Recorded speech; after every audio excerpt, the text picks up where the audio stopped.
வினய் ஒரு சுட்டி பையன். அவனது 10வது பிறந்த நாளுக்கு அவனது மாமா ஒரு பழைய மரப்பொம்மையை பரிசாக கொடுத்தார். அந்த பொம்மை பார்ப்பதற்கு ஒரு ராஜா போல இருந்தது. வினய் அந்த பொம்மைக்கு ஜாக் என்று பெயர் வைத்தான். அன்று இரவு வினய் தூங்கும்போது யாரோ கிசுகிசுக்கும் சத்தம் கேட்டது.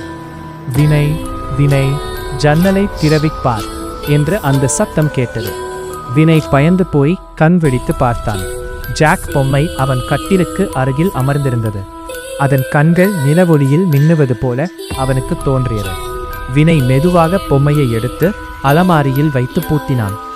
ஆனால் அடுத்த நாள் காலை வினய் கண் விழித்த போது அந்த பொம்மை மீண்டும் அவன் தலைமாட்டிலேயே இருந்தது. இம்முறை அதன் கையில் ஒரு சிறிய சாக்லேட் இருந்தது. வினய் குழப்பமடைந்தான். இது எப்படி இங்கே வந்தது? அன்று மாலை வினய் தன் அம்மாவிடம் அந்த பொம்மையை பற்றி கூறினான். அம்மா சிரித்துக்கொண்டே, வினய், இது பழைய பொம்மை, இதில் பேட்டரி கூட கிடையாது, இது எப்படி பேசும் என்றார். ஆனால் அன்று இரவு வினய் தூங்குவது போல நடித்து கொண்டிருந்தான். நள்ளிரவு 1 மணி வினய் கரையவிடுனான். ஒரு நிழலாக திறந்தது.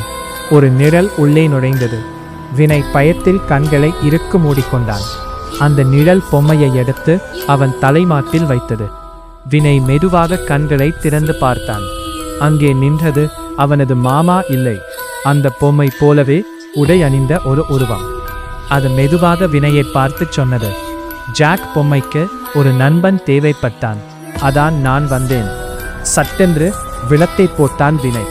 அங்கே நின்றது அவனது அப்பாதான்.